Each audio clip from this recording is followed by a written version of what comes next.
আসসালামু আলাইকুম স্টুডেন্ট, কেমন আছো সবাই? আমি আজকে তোমাদের কাছে শেয়ার করছি সপ্তম শ্রেণী ষষ্ঠ অধ্যায় লাইফ সায়েন্স থেকে ভেরি ইম্পর্টেন্ট কিছু পার্থক্য খুবই সহজ করে দেওয়া আছে বইটাতে, তাই তোমাদের কাছে শেয়ার করছি। তোমরা অবশ্যই এগুলো স্ক্রিনশট করবে না, খাতায় লিখে নেবে। সহজগুলোই, কঠিনগুলো লেখার কোনো দরকার নেই। 3 থেকে 4টে করে 1 নম্বর 2 নম্বর দিয়ে পার্থক্য করলেই খুবই সহজ করে দেওয়া আছে। এখানে সম্পূর্ণ ফুল, অসম্পূর্ণ ফুল, তারপরে আছে বৃত্তি ও দলমণ্ডল। দেখো, বৃত্তির পার্থক্যটা হচ্ছে ফুলের প্রথম স্তবক আর দলমণ্ডল হচ্ছে ফুলের দ্বিতীয় স্তবক। বৃত্তি সাধারণত সবুজ বর্ণের হয়, দলমণ্ডল সাধারণত সবুজ ভিন্ন অন্য বর্ণের হয়। আর 3 নম্বরে দেখো, কুড়ি অবস্থায় ফুলের অন্যান্য স্তবককে ঢেকে রাখে আর এরা পুংস্তবক ও স্ত্রী স্তবককে রক্ষা করে। এরকম ছোট ছোট ওয়ার্ড দিয়ে করলে হয়ে যাবে। তারপরে আছে পুংকেশর চক্র ও গর্ভকেশর চক্রের পার্থক্য। এটি ফুলের তৃতীয় স্তবক এবং পুং জননাঙ্গ, আর গর্ভকেশর চক্র হচ্ছে এটি ফুলের চতুর্থ স্তবক এবং স্ত্রী জনন অঙ্গ। তোমরা অবশ্যই এগুলো খুবই ভালো করে প্র্যাকটিস করো। সবার লাস্টে আছে দেখো, ফল উৎপাদক নয় ও ফল ও বীজ উৎপাদক। এটা হচ্ছে পরাগরেণু উৎপন্ন করে, এটা ডিম্বাণু উৎপন্ন করে। এগুলো ছোট ছোট পয়েন্ট করে এইভাবেও দিতে পারো। যে নিচের লাইনটা দুটো আছে ডানি দিয়ে, ওটা দুটো 2 নম্বরে দিতে পারো। একবীজপত্রী আর দ্বিবীজপত্রী বীজের উদাহরণ, পার্থক্য।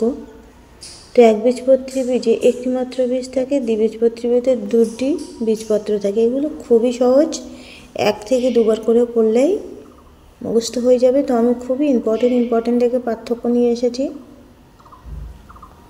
তোমাদের অবশ্যই কারোর কোনো চ্যাপ্টার আর কোথায় কি প্রবলেম হচ্ছে সেগুলো অবশ্যই আমাকে জানাবে। ভালো লাগলে সাবস্ক্রাইব করবে, লাইক করবে, আর কিছু প্রয়োজন হলে অবশ্যই কমেন্টের মাধ্যমে জানাবে। ভেরি ইম্পর্টেন্ট ব্যাপন আর অভিস্রাবণের পার্থক্য। ব্যাপন হচ্ছে কঠিন তরল বা গ্যাসীয়, আর অভিস্রাবণ কেবলমাত্র দ্রবণ। এটা হচ্ছে আবশ্যক নয়, আর এটা অর্ধবেদ্য পর্দার উপস্থিতি আবশ্যক। খুবই সহজ।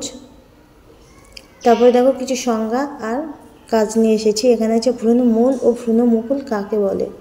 বীজের অঙ্কুরোদ্গমের সময় ভ্রূণাক্ষের যে অংশ থেকে মূলতন্ত্র গঠিত হয় তাকে ভ্রূণমূল, এবং যে অংশ থেকে বীজপত্রতন্ত্র গঠিত হয় তাকে ভ্রূণমুকুল বলে।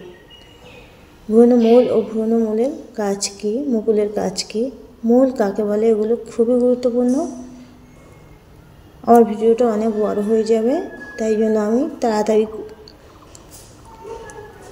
করে নিচ্ছি। তোমরা অবশ্যই লিখে নেবে। মূলরম অঞ্চল কাকে বলে, এই অঞ্চলের কাজ কী। মূলের বর্ধনশীল অঞ্চলের উপরে যে স্থানে অসংখ্য এককোষী রোঁয়া বা রোম উপস্থিত থাকে তাকে মূলরম অঞ্চল বলে। এর কাজ কি? মূলরম মাটি থেকে জল ও জলের দ্রবীভূত খনিজ লবণ শোষণ করে। অবশ্যই খুবই ভালো করে প্র্যাকটিস করবে, আর এগুলো মুখস্থ করে তোমরা লিখবে সংজ্ঞা আর কাজগুলি, পার্থক্যগুলিও। এখানে আছে দেখো, সেমিনাল মূল কাকে বলে বা আস্থানিক মূল দেখা যায় এরূপ গাছের উদাহরণ দাও। আস্থানিক মূল কোন কোন গাছে দেখা যায়? ধান, গম, ভুট্টা, পেঁয়াজ ইত্যাদি। তো আজকের ভিডিও এই পর্যন্তই। সকলে ভালো থেকো। আল্লাহ হাফেজ।